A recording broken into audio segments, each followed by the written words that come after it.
now. Okay.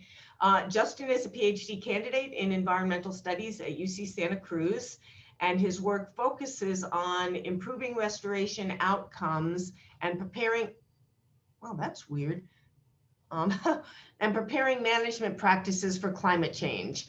He also, at the same time as being a graduate student, he is running a conservation internship program through which he mentors 10 to 15 students per quarter, teaching them various types of analytical and field methods related to conservation. And he also runs internship programs for the Natural History Center at UC Santa Cruz, digitizing herbarium specimens and currently running a discussion group reviewing the racist and anti-racist past of natural history collections. Previously, he worked conducting restoration at the Cheadle Center for Biodiversity and Ecological Restoration, and he now also is serving as a board member at the California Native Grassland Association. So with that, I will turn it over to Justin. And if you have questions, you can put them in the chat or wait till the end. Take it away, Justin. Thanks for that great intro, Amy. Let me just get my screen shared. Okay. Can everyone see my screen okay? Okay, I'll assume that's a yes. Okay, thanks again, everyone, for joining tonight. I know everyone's pretty busy, so I really appreciate all the familiar names I see. Tonight, I'll be talking a little bit more about one of my dissertation projects about what happens to restored coastal grasslands years after planting and seeding efforts. This work is in collaboration with two of my advisors, Daniel Press and Karen Hull. And this is also an ongoing project. So I'll be taking more data in the coming years, this coming year, and also doing more analysis. Before we get started, I just want to take a moment to acknowledge everyone that made contributions on this project. It wouldn't have been possible without all of your input and all of your work and all of the generous funding support I received. Thank you for all the restoration practitioners that helped me locate the sites and came out to me to show me all the sites and help me whenever needed. And thank you again for all my interns too that help process a lot of my data and review some of my transcripts. And thank you for all my funding sources from UC Santa Cruz, UCSB, California Native Plant Society, California Native Grassland Association, and Northern California Botanists, and the Golden Gate National Recreational Area. So California coastal grasslands, or prairies, are a small sliver of the 1% of remaining grasslands in California. They're dominated by perennial bunch grasses and annual forbs and receive drought relief from summertime fog that contribute some water that allow perennials to continue growing through the dry summer season. Coastal grasslands are of interest because they are rare and unique grasslands that typically have high herbaceous plant diversity. High plant diversity is often due to the annual forbs that are also hard to restore. Coastal prairies are increasingly affected by land development, which can affect and replace habitat directly.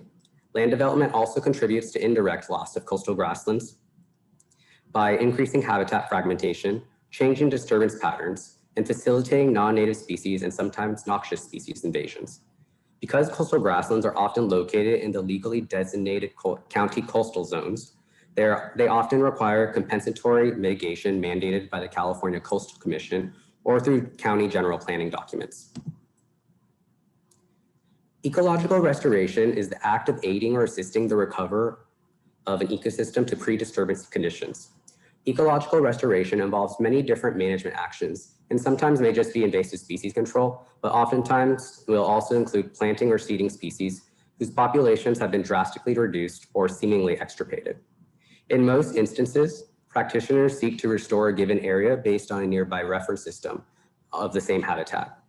Survey of high quality remnant coastal grasslands find that native cover often ranges from up to 40 to 80%, which is higher than invaded grasslands, but is still relatively low native cover compared to some other habitats like wetlands or forests.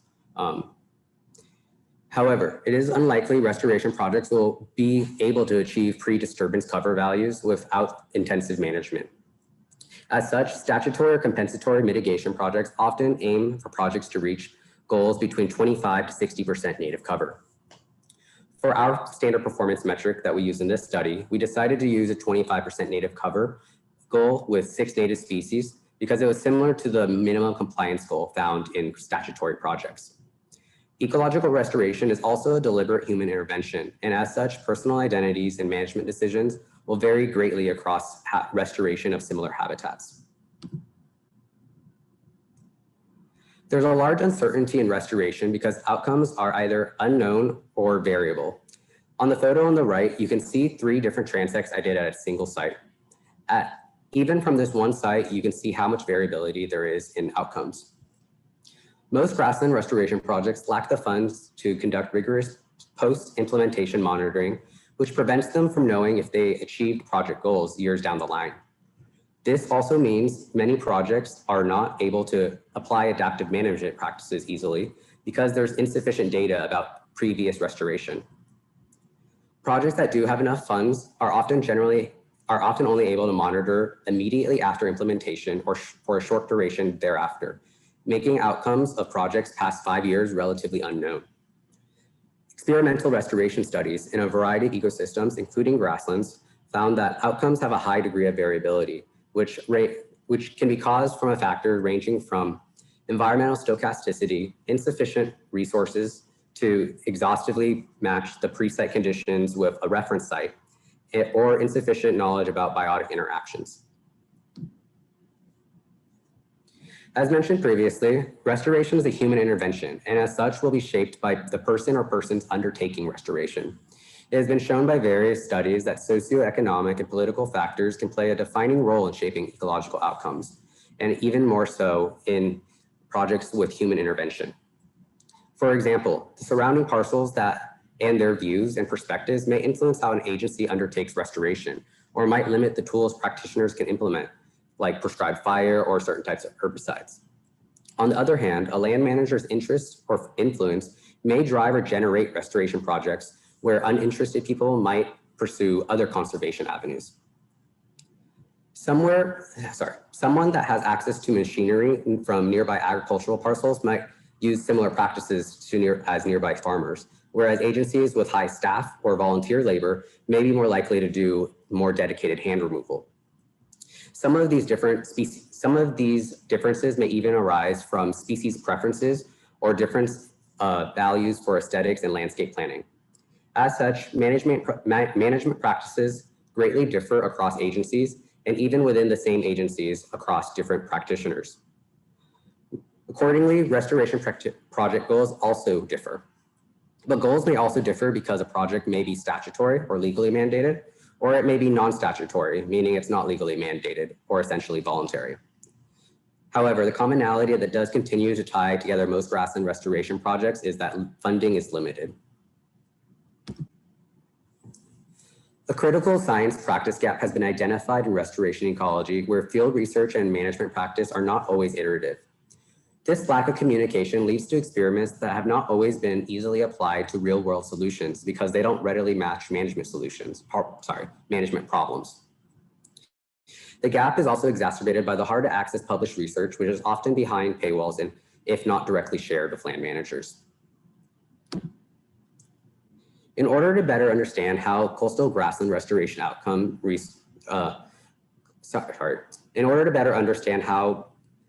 coastal grassland restoration fared years later, I asked these 4 questions. First, how does coastal grassland restoration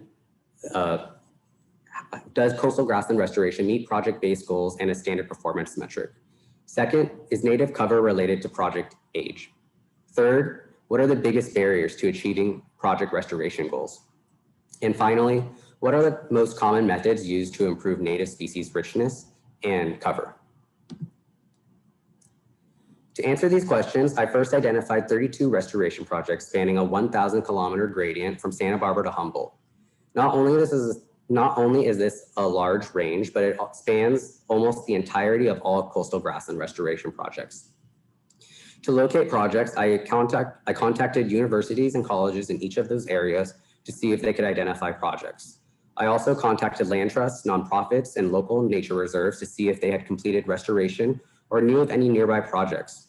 I then also reached out to known contacts in restoration from these areas from my prior experience in restoration and by identifying local restoration agencies. Initially, I contacted about 150 people from this search, which eventually led me to talk to even more people. I later learned from my interviews that there may be up to 48 sites that fit the criteria that I outlined later that could have been surveyed, indicated, but I wasn't able to, indicating that I surveyed about 2/3 of existing coastal prairie sites that are known. Sites selected were at least 3 years post-restoration in 2019 and were actively planted or seeded and at least 1 acre large and received summer fog. I selected projects 3 years or older because first-year results may often vary because plants may experience high mortality in the first or second year, or in some cases may not grow to achieve higher cover values until later years. The projects I identified range from 3 to 30 years in age and 1 to 32 acres. I conducted vegetation surveys in both 2019 and 2020. In 2019, I surveyed all 32 sites. In 2020, I couldn't gain access to all of the sites due to COVID-19 restrictions, so I sampled about 2/3 of all sites. I estimated absolute plant cover values of all plant species and ground cover types in quarter-meter square quadrats every 5 meters along 50-meter transects. Because estimating absolute plant cover means assessing cover at multiple canopy heights, and it can often result in higher than 100% cover. So for example, if you take a look at this picture, you could see that there's some poppies and grass popping up here, and this canopy up here likely will achieve 100% cover. But under these species, there's also other smaller species that we would likely identify, like Plantago or Crassula, maybe not in this case, and other really small species, sometimes Ranunculus or Sidalcia. So sometimes that's how cover can add up to greater than 100. I used a minimum of 3 transects at all of these sites and then a maximum of 16 scaled to the site size. And at each of these sites, I also collected 3 soil samples at the 0, 25, and 50 marks in 2019 to test soil characteristics. Before visiting any of these projects to conduct vegetation surveys, I also did document analysis for all the projects with available planning documents. These were about 63% of the projects. Each of the documents contained a different amount of information depending on the agency and author. I extracted information when possible about project-based goals. Thanks. It collected implementation strategies, planting pallets, and total financial and labor investment. After conducting all the field vegetation surveys in 2019, I began to also conduct SemiStructure interviews with at least 1 restoration practitioner from each of the projects, which I recently just finished up. SemiStructure interviews have guiding questions, but are loosely structured so the participants can lead the discussion. Because some of the practitioners worked on multiple projects I surveyed, they may be linked to more than 1 project. Thus, there was less than 32 interviews. However, I did try to interview at least 2 people. I did try to interview 2 people from each project when possible. So I was able to achieve a total of 26 interviews. And all of these interviews were conducted remotely on Zoom. Interviews focused on the largest barriers to achieving restoration goals, implementation strategies, and also helped fill in information that from projects that either had no documents or had missing information from the documents. It's also important to note that when using mixed qualitative and quantitative methods, that quantitative methods cannot always be analyzed in the same way that qualitative ecological data might be. In this project, quantitative social methods were used to help provide context and explain findings from vegetation surveys and will be presented as summary results. And I wanted to remind everyone before we get started on the results that these are preliminary findings, and what I'm sharing today will encompass my 2019 plant surveys, all the document analyses, and all the SemiStructure interviews. But it won't include all the 2020 plant surveys. And I also haven't finished analyzing all of the interview factors. And so there'll be more of that in the future as well. So to start off, we identified whether projects were statutory or non-statutory. And just to remind everyone, statutory means they were legally mandated or mandatory, and non-statutory projects are not legally mandated and they're essentially voluntary. We found that most of the projects that we surveyed were voluntary, and then about 41% were mandatory. And then of the projects I missed, about 10 of them were mandatory and 6 of them were voluntary, which means the amount of statutory and non-statutory grassland restoration projects in coastal California are relatively even. We also found that voluntary projects often seem to achieve higher native cover and higher native species richness, but mandatory projects often achieve lower non-native species cover. We found that numeric time-bound objectives were only present for 22% of the projects, all of which were statutory or mandatory projects. Only one statutory project did not have a numeric time-bound goal, and that project was from 1993. All other projects after 1993 that were statutory had numeric goals. The remaining 78% of projects had non-numeric directional goals. Most of these goals consisted of either improving native cover, decreasing non-native cover, or erosion control, or a combination of those. A considerable amount of directional goals also with little follow-up, also makes it hard to evaluate project-based success in a standard way across multiple sites, which is why we chose to implement a standard performance metric. And just to remind everyone, our standard performance metric is 25% native cover in 6 native species after 5 years. We found that restoration is largely successful at achieving restoration goals and objectives. The graph on the right shows the projects that either met standard performance metric of 25% native cover in 6 native species after 5 years, or nearly achieved the target, or needs improvement. The dark gray bar indicates successful projects. The light gray bar indicates projects that met this species richness goals, but fell within 5% of the cover goals. And the tan bar are projects that do not meet standard performance metrics. Overall, 81% of the projects met the standard performance metric, and 94% of the projects met project-based goals. This was a really key and important result because when I first undertook this project, me and a lot of my advisors and some of the restoration practitioners I talked to mostly thought that restoration was maybe being overtaken by invasive species and not necessarily holding its cover years later. Now, before we get into this next section, I just want to state that I will be presenting correlation plots. And it's really important to remember that the variables presented may be related or correlated, but that doesn't necessarily prove causation. So we found that native cover from the 32 sites ranged from 13% to 79% across the entire range, and that native species richness ranged from 5 to 60. We found that native plant cover stayed relatively stable with project age, with no significant correlation or decline in native cover with increasing project age. Non-native cover ranged from 24% to 96%, and non-native species richness at a given site ranged from 15 to 47. We did also find a weak 9% correlation between project age and non-native species cover, meaning increased non-native species cover was associated with increasing project age. Additionally, we found that native species cover was strongly and negatively correlated with non-native species cover. Sorry, let me restate that. We found that native species richness, we found that native species cover was strongly negatively correlated to non-native species cover, which is also strongly supported by the ecological literature. This also illustrates the importance of invasive species management and the role that non-native species competition may play in impacting restoration outcomes. This may also suggest that future native cover may decrease as non-native species cover increases. We also found that non-native species covers was related to decreased native species richness per area. We found that higher native species richness was associated with lower native species plant cover. And again, this illustrates the impact of non-native species competition, not just on native plant cover, but also on native species richness.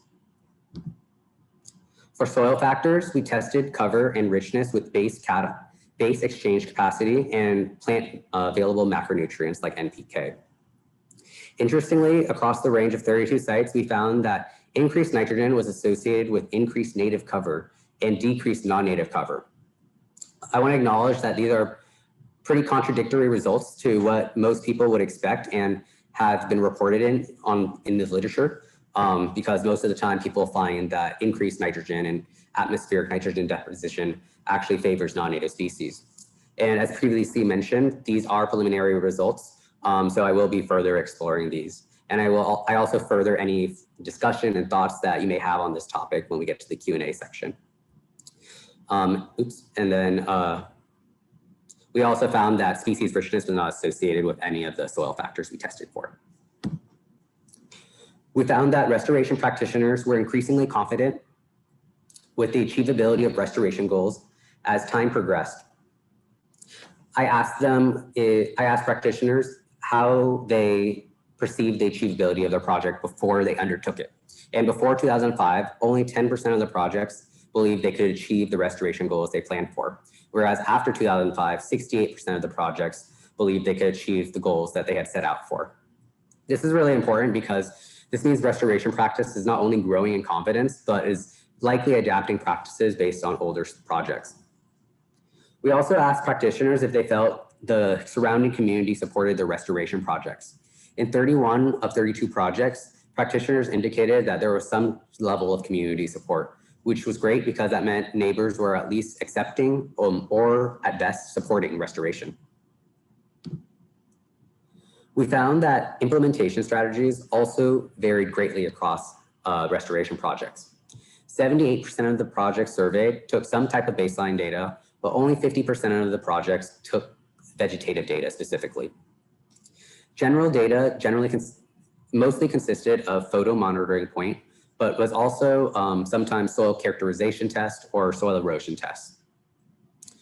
We asked restoration practitioners whether they believed planting or seeding was better for reintroducing species to a restoration site. 31% of the projects believed that planting was the only and best method to use when restoring a site, whereas 69% of projects believed that there was some type of trade-off between using planting and seeding methods. Most commonly, practitioners said they would have still preferred to use planting methods if possible, but oftentimes planting is not always feasible for all projects. Projects that are really large may be harder and more costly to plant in entirety and will also require more plant material and space to grow them. Planting 30 acres would be much more difficult, for example, than planting 1 acre, whereas seeding across 30 acres may be more feasible and cost effective given time and resource constraints. In other instances, practitioners might have indicated that it may be best to seed certain species because some annual species don't grow well in containers, and others indicated that it may be better to seed species directly after a disturbance because that might promote germination with litter removal and removal of existing non-native biomass. We found that the intensity of post-implementation maintenance also varied across restoration projects. We found 31% of projects had high maintenance, 50% of projects had low maintenance, and 19% of projects had no maintenance after planting and seeding. Low maintenance included projects that had either a single targeted annual hand removal event, or they had annual mowing or grazing. High maintenance were projects that had multiple targeted invasive species control efforts, or also had replanting efforts. We found that there were 3 common barriers to achieving restoration project goals. Every single one of the projects indicated that invasive species management was a challenge to achieving project goals. We found that 84% of the projects indicated that insufficient funding was also a barrier to achieving project goals or to achieving the quality they hoped to achieve. Of those 27 projects that indicated that they had insufficient funding, 74% of those projects also indicated they would have conducted post-restoration monitoring to apply adaptive management if they had enough resources. About 33% of the projects indicated that they also had difficulty sourcing enough appropriate plant material, which could be caused by restrictions in plant genetics or insufficient knowledge about species natural history to know when or where to collect them. Restoration practitioners, so I asked restoration practitioners also what they thought the best strategies were to improve native cover. And they indicated that the ideal management action was to do targeted weed removal. And targeted weed removal could be weeding specifically around planted or sown individuals, or it could be targeting specific noxious weed species that are highly competitive. Practitioners also indicated that supplemental watering could also be useful in improving native cover, especially for container plants in more arid regions. And in fact, supplemental watering was only suggested in southern and central sites and not at all at northern sites. 19% of the projects indicated that local genetics were also important in improving native cover. However, local genetics was relatively controversial between practitioners. About half of the practitioners believed using local genetics was very important in improving restoration outcomes in some way through either adaptations or increased fitness, whereas the other half of practitioners believed that local genetics were sometimes an unnecessarily restrictive practice that could drive up plant sourcing costs and make it really hard to incorporate more diverse species palettes. About 13% of the projects indicated that reestablishing historic disturbance regimes and using pre-site treatments or grow-kill cycles could also help improve native cover. Some of the other notable mentions like litter removal or seed cleaning of tools or using fully grown plants are also notable and supported by the literature, but were only mentioned by one project. Practitioners also indicated that the strategy to improve species richness differed from native cover.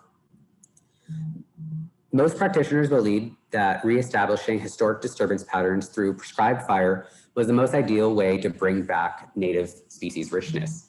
Some indicated that targeted mowing or grazing with also litter removal could also be a substitute for prescribed fire where it's not feasible. 53% of projects also indicated that projects starting with larger species palettes will also help improve species richness. About 13% of the projects also indicated that targeted weeding may help improve native species richness. Some other notable mentions were litter removal and increased natural history knowledge to better understand the boom and bust cycles of annual forbs.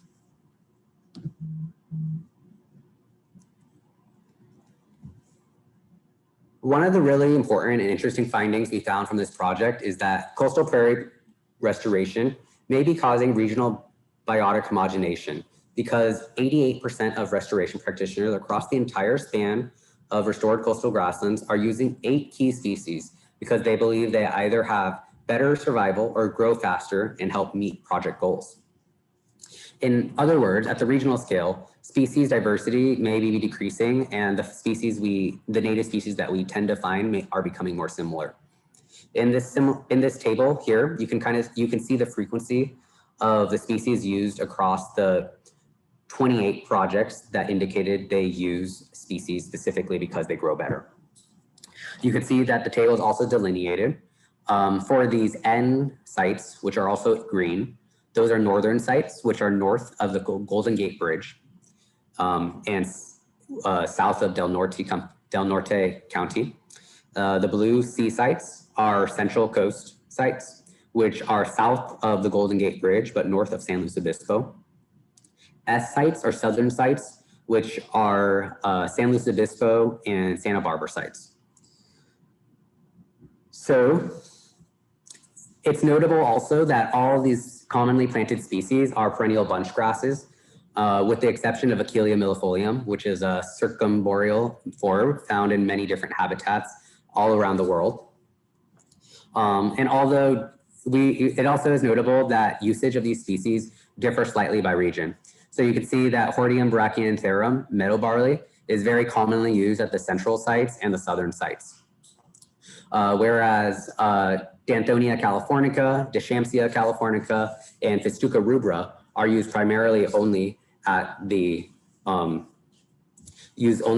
sites. Interestingly, Danthonia was indicated as a species for preferential use at the northern sites, and but it wasn't really indicated like that at all for the southern or central sites. And in fact, central coast practitioners often had a hard time establishing Xanthonia. And even though species do differ across sites and regions, we can see there are 3 species that are really commonly used across the entire 1,000 kilometer span, which is Stipropulchra, purple needlegrass, Elamis glaucus, purple blue wild rye, and Bromus carinatus, California brome. So this may also be contributing to the perennialization of California grasslands, where we're losing annual species. So overall, we found that coastal grassland restoration is largely successful at reaching project-based goals and at achieving a standard performance metric. Although projects were successful at reaching native cover goals and restoring some native species richness, results indicate that the full complement of species regionally available is not necessarily always being restored. These findings were also pretty exciting and surprising because, as I mentioned earlier, me and my advisors and some of the practitioners I spoke to thought grassland restoration may be losing some ground to non-native species competition and invasion. However, there are still some major issues around invasive species control. We found this not only through our surveys, where we found that non-native species cover was related to increasing project age, but also from the surveys with restoration practitioners, where every single project indicated that invasive species management was a barrier to success. Most projects also indicated that they would have done more in their projects to create a higher quality habitat if they had sufficient resources. Oftentimes that was lacking. We also found that there was difficulty in restoring the full complement of species, as previously mentioned, and this may be caused by several factors. First, similar to what some of my co-authors found in another survey with rare plant introductions, is that practitioners can sometimes be risk averse because they want to use species that are likely to reach their goals, which is understandable because no one wants to fail at reaching their project goals. And there also is some difficulty in sourcing plant material. And as previously, and so if we had larger budgets, annual species we could sometimes incorporate annual species into projects because we would have more leeway for risk-averse species, and we could potentially try out more species. Overall, grassland restoration likely needs greater funding support, as indicated by a majority of the surveyed restoration projects. Often funding is available to help establish the restoration projects, but not for long-term management or maintenance or monitoring. This often leads to a lack of previous project data, making it harder for projects to apply adaptive management. Multi-year planting efforts and seeding efforts were also indicated to be better at achieving higher native cover and richness, but oftentimes there was a lack of funds for more than 1 year of work. Increasing funding, like I mentioned before, will also allow for practitioners to experiment with risk-averse species and also learn more about propagation methods on how to better introduce these rare species. Some potential suggestions that we have that arise from this study are as follows. So when possible, we believe restoration projects should do their best to include additional native annual forbs, especially ones that are regionally rare. Although we do acknowledge that resources are limited, so it could be hard to achieve sometimes. This could also be addressed from a restoration planning or statutory perspective by increasing the number of native species required in a restoration plan or mitigation plan. And just because we're requiring more species within the plan doesn't mean we need to require more species in the monitoring outcome, but this will give us a greater chance of hopefully banking more native diversity in the soil for the future. When possible, we should also think about the regional and local rarity of the species we're introducing and try more to incorporate rare species. It was also indicated that planting is preferential, but is not always feasible due to the resource investment required. So one potential suggestion is to come in with hardy container plants and plant where possible, and then utilize opportunities where disturbance comes through and removes a lot of the biomass or invasive species, and then use those as seeding opportunity events, or use good rain years to seed. With that, I want to acknowledge again that this is an ongoing project and we're still looking into some more of these different factors and exploring a few other things. Some other things I hope to look more into is interannual variability within restoration projects and thinking about whether these results I find in 2019 hold in multiple years. I'm also interested in the differences in carbon storage within invaded and restored patches at some of these older sites to see how restoration and invasion has affected soil carbon storage. I'll also be exploring the relationship between financial and labor investment and restoration outcomes when I'm able to pull together the final data set, but I'm still waiting to hear back from some sources. And finally, I'm also trying to explore some more climate smart strategies to help augment plant strategies that that may help improve restoration outcomes and decrease variability in the future. With that, I want to thank everyone again for coming to the talk, and I'm happy to take any questions or feedback. And here you can find some of my contact if you need. And this is a photo of my cat eating some potted Staphylococcus. Thank you. Yay, thanks, Justin. Thanks, Justin. Does anyone have any questions they want to ask? I see Edie's been putting some comments in the chat here. Experimental removal of exotic grasses increased soil nitrogen in Southern California grasslands in support of your soil nitrogen data. Oh, thank you. I'll definitely take a look. Oh. Yeah, hi. Yeah, so sorry, I was listening too hard to you and I got it backwards, but basically I had a student, Sarah Jo Dickens, who did some exotic grass removals as part of her grassland restoration study. And she immediately found an increase in soil nitrogen. And so she was hypothesizing that the exotic grasses had such high productivity that they depleted the extractable soil nitrogen, both the nitrate and the ammonium. And so that really does support your observations. So I'm glad to see it in a long-term study like that too. Thank you. Yeah, I'll look more into that. So Michelle asked, did I have any pre-existing native species composition information for these restoration sites? For the most part, no. As I mentioned, 20 out of 33 projects, which I think was 63% of the projects, had project documents, which is where I would get pre-existing species composition data. Most of the times it wasn't species composition data. Although some projects did have species composition data, it was maybe like 3 or 4 projects. The rest of the projects mostly had species lists.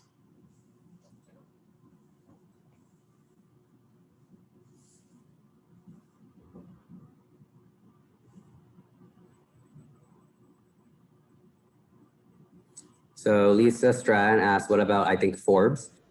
And how much diversity did you find?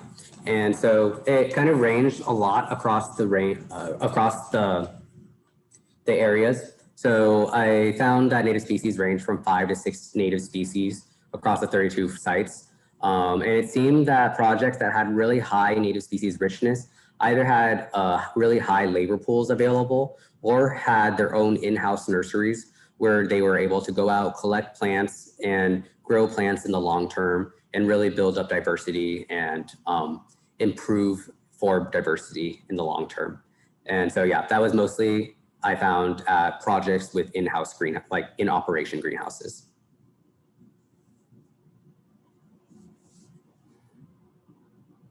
I see your question, Jack, but since Karen's question is related, I'll just answer that quickly first.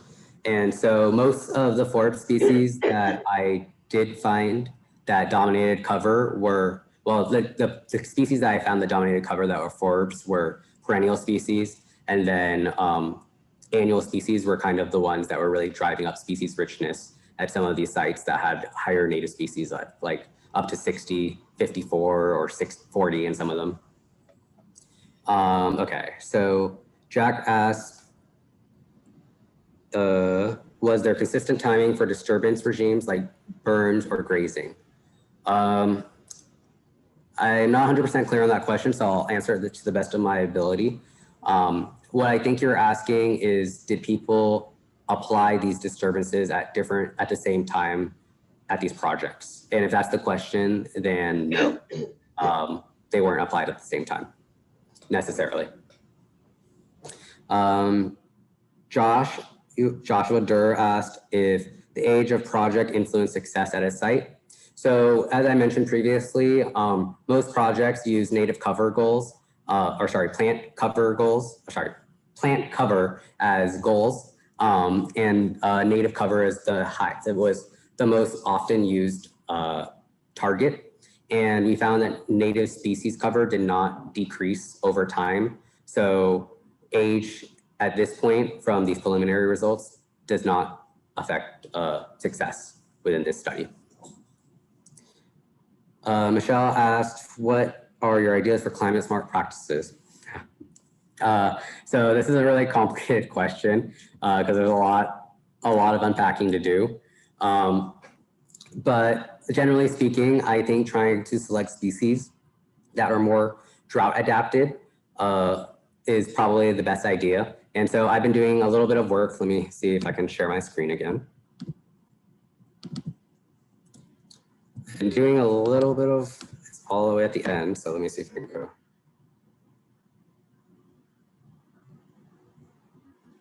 Sorry, I guess I can't do that.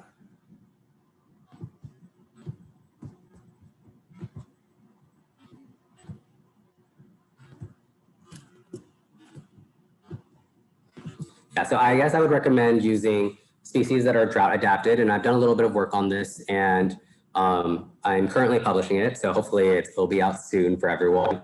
But basically, I found certain species have a lower mortality risk based on certain traits, and then also that these traits are related by plant family or genus sometimes. And so we can hopefully, I'm trying to expand on that and help expand species selection based on kind of drought resistance. And so that's kind of one thought right now. And I have a field study kind of exploring that.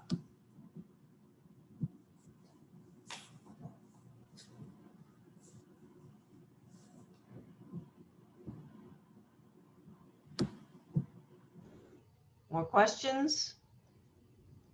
Feel free to unmute yourself if you have a question. Yeah, you guys can totally ask a question verbally too, so I don't have to just talk to myself. Come on, Arlie, speak out loud. Arlie Montelov, sorry, I don't know how to say your last name, asked how variable were the starting points for these projects? That is, did some of them start from bare ground after a grow-kill cycle and others start from occupied habitat? That's a great question. For the most part, all of these started from occupied habitats. Some of these projects did do grow-kill cycles, so if you want to think about that as not occupied habitat, you could, but before the grow-kill cycles, it was occupied. And then there were a few projects that were previously agricultural, and then they were restored immediately after they became fallow.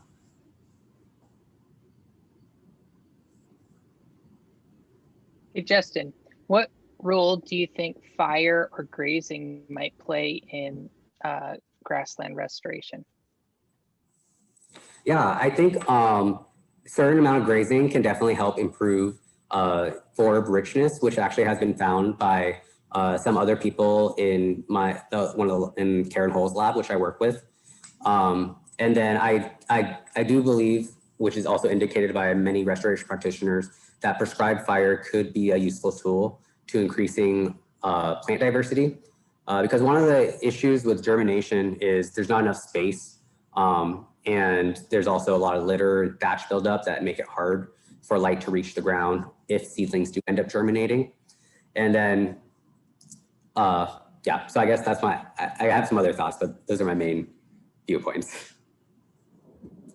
Fire is really hard though to achieve because it's really logistically complicated and you have to coordinate with multiple agencies. And even after you have that coordination and you've set a date, if the wind is wrong or something happens, whatever happens, your prescribed fire day could just get canceled or pushed back. So it's really difficult to implement fire as well. So maybe, Justin, I'll just follow up on a second there about the grazing, and you might want to unshare your screen now too. Yeah. Which was that a former graduate student of mine, Josie Lesage, who now works at Santa Barbara Botanical Garden. Gray Hayes a long time ago did a project comparing grazed and ungrazed sites, and we found that the native forb cover was much higher on the grazed sites. And then Josie followed up 15 years later in a paper that's currently in revision, looking at whether that stayed the same in the sites. And unfortunately, it's finding that despite ongoing grazing in some of the sites, that the native forb cover has actually been declining some, which we think may be having to do with some of the aridification and with climate change that's going on with those. So it seems like grazing does favor particularly low stature native forbs in California coastal grasslands, but that's also interacting with climate variables too. That makes sense. Karen. As an external person, I was one of the studies, the Fort Bragg Mill Site project, which was a 32-acre project. Since you're all so bright and on this call, I thought I'd just throw something out there. So we're doing another big restoration project, which is eliminating gorse infestation in Casper, California. We've got about 90 acres of heavily infested gorse that's mostly on the coastal prairie. I've done a lot of research, and it's a really hard weed to get rid of. And I was wondering if anybody in this group had any knowledge that you'd like to share. We're in the second year of a pretty ambitious restoration project that was trying to get rid of a really bad invasive weed that's all over California. Anybody have any knowledge? No. Okay. Yeah, it's pretty hard to get rid of those. I actually did interview someone that removed something similar area where I work locally in Santa Cruz. His name is Ken Moore, and he worked to remove French broom and Scotch broom in the Redwood Mountains, which is also a pea plant like the one you like grouse. And typically they had to just really do dedicated removal year after year after year, and then eventually the levels went down. Again, that's anecdotal. I don't have any research on it, but yeah, that's what he did and was able to decrease it over like 10, 15 years. Yeah. Thank you.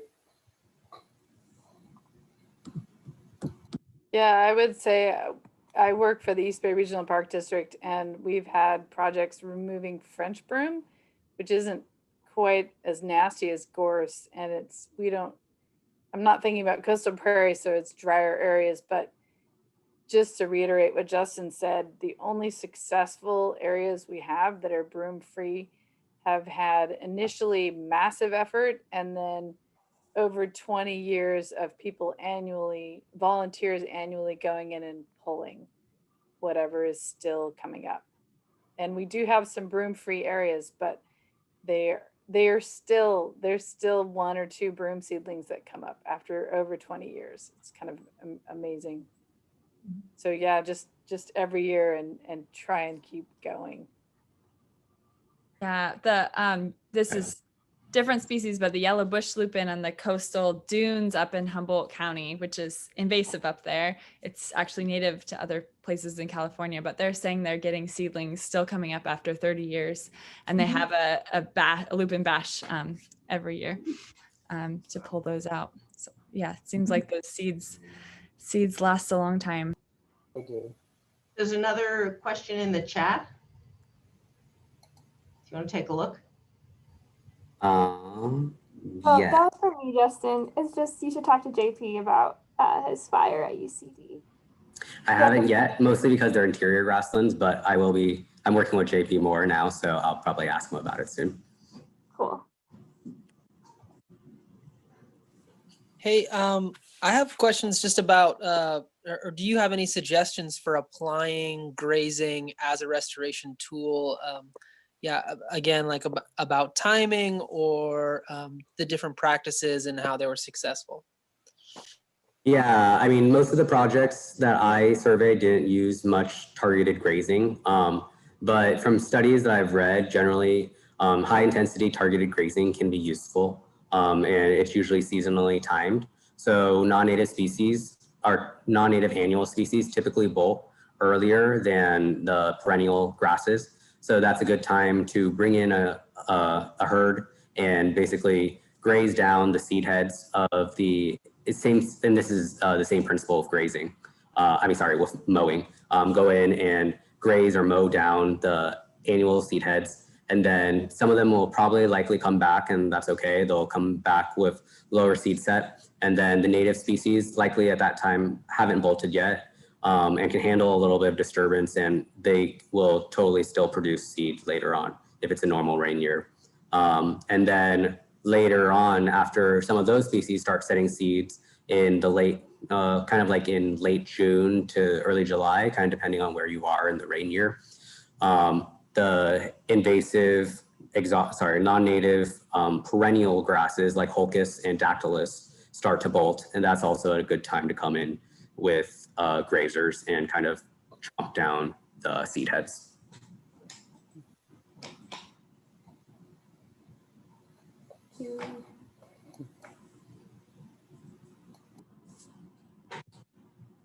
Thank you. Yeah, thank you everyone for coming.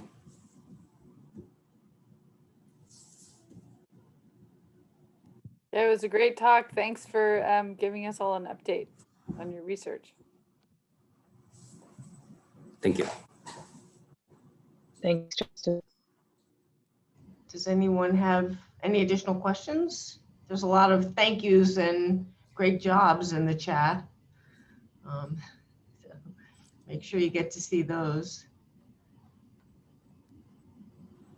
I guess if there are no more questions, we can let Justin go have his dinner or whatever. No worries, I ate before, but thank you again everyone for joining, and I really appreciate it. And if you have any questions, feel free to contact me, and have a great rest of your night. Well, it's fantastic work and a lot of work. I was really impressed. And between that and all the mentoring of interns that you're doing, I'm really not exactly sure how you managed to get that all done. So that's Superman over here. The interns help. Thanks for all of your efforts. Good night, everybody. Bye.